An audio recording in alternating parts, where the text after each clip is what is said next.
Hey, so welcome to the end of July. I am certainly happy to be here. Let's just do like a little recap of the month first with my life because that has affected my reading. The beginning of July, I got broken up with. That was fun. And then in the middle of July, I started this channel and that was legitimately fun. And then at the end of July, I got COVID, and that's right now, and I'm not having fun. In the beginning of July, no reading, just spiraling. Middle of July, average amount of reading. End of July, an insane amount of reading. The shortness of breath thing is like so real with COVID. Before I get into the books that I've read this month, I want to give like a little bit of a note about my ranking system and like me as a book ranker. It's very rare for me to give 5 stars. I was actually looking through my Goodreads the other day and saw that the last time I gave a book 5 stars was almost a year ago. When I go into a book, I'm just wanting like a 3-star read. Like 3-star means like it was good, it was fun, I enjoyed it. So with that said, that in mind, I'm gonna sneeze. So with that in mind, let's get into the books that I read. So the first book I read this month was One of Us is Dead by Geneva Rose, and I gave that 3.5 stars, which is the highest I've ever rated a Geneva Rose book. I've only read her mystery books. I think she has like some of other genres, but I've only read her mystery ones, and they've always been entertaining. I always listen to her audiobooks because like my library always has them available on Libby. And they're always fun time, but they never like impressed me very much. But this one did because the audiobook is a full cast of characters, which is really fun. I liked the framing device of we're following this one character, Jenny, as she's like telling the police what happened leading up to this murder. And we don't know who was killed, and we don't know who killed them, we don't know why. All we know is that there's a lot of like social politics and backstabbing, and like it was a really fun read, and listening to it on audiobook was a great experience. The next book I read was The Teacher by Frida McFadden, and then this one I gave like 4.25 stars, and I really enjoyed it. I would say like it was probably my highest rated mystery thriller book that I've ever read. I did see like one of the main twists coming, and then that kind of like was, it took a little bit down of it, but it was still a really good read. There was one twist at the end where I just had to put my Kindle down and be like, the next book I read was Ward D by Frida McFadden. I was just like on a really big Frida McFadden kick. I've been trying to read like everything that she's written because I love her books. And I gave Ward D, I think, 3 stars.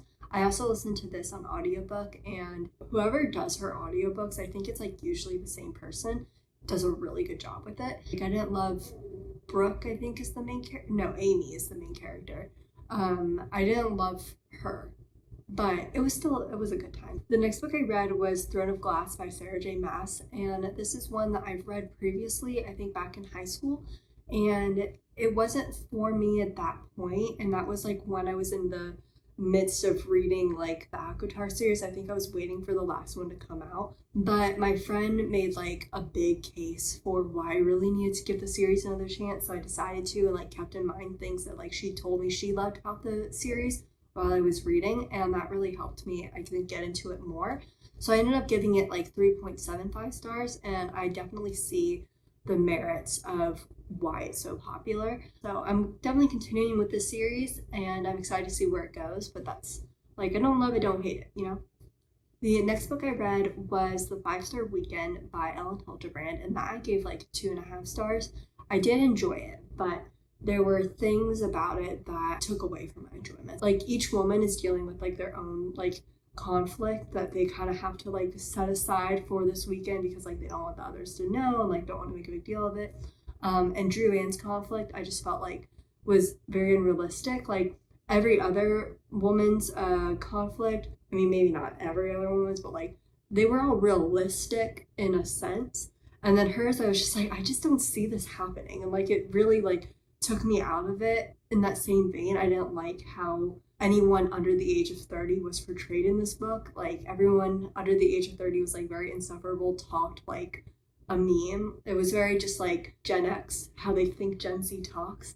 And I was like, there's no way you think people speak like this. I know we're young, but we're people. We don't talk like that. But other than that, it was a fun book.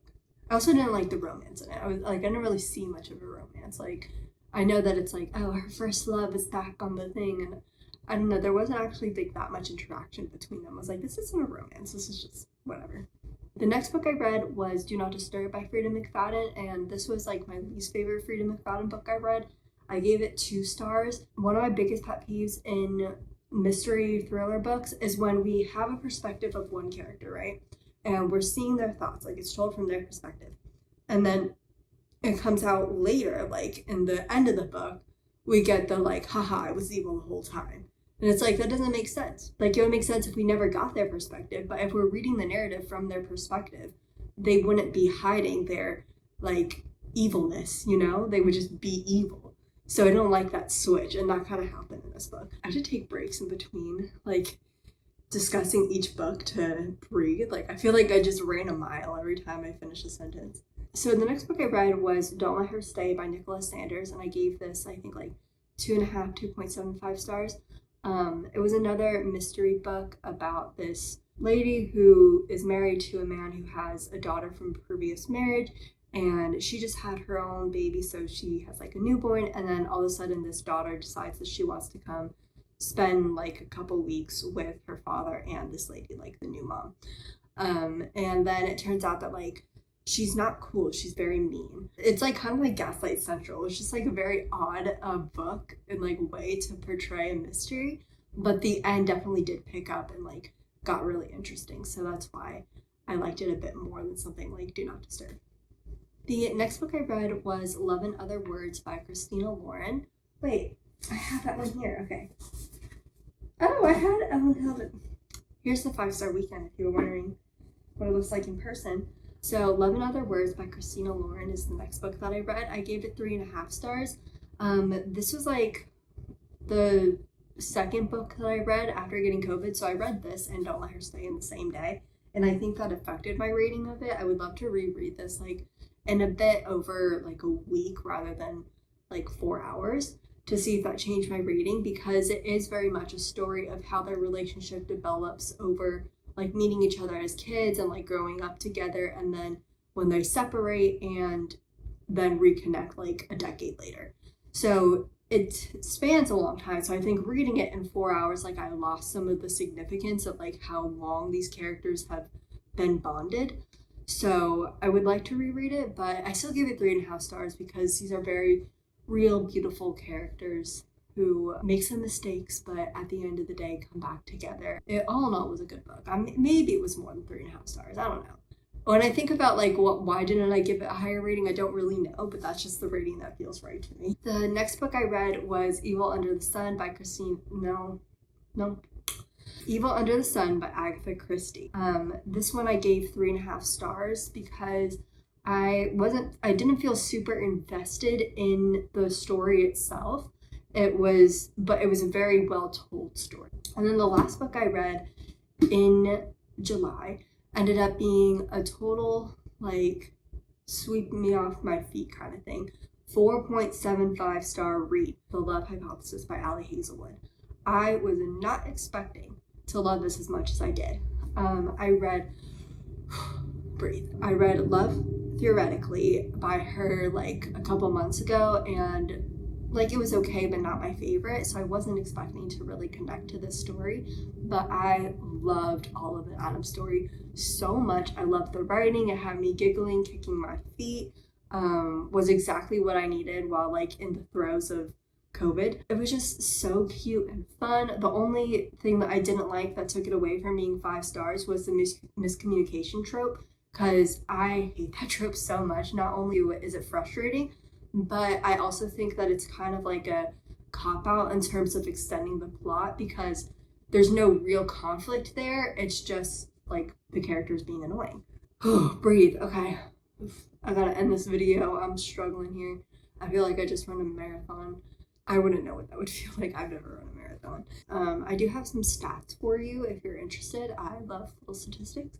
So I figured to like summarize my reading in a month, I could do some little statistics at the end. So I read 3,485 pages this month. That's pretty cool. And my average rating for these books was 3.35 out of 5 stars. A very good reading month, in my opinion. I hope you are out there staying healthy and don't get COVID. And I will see you next week.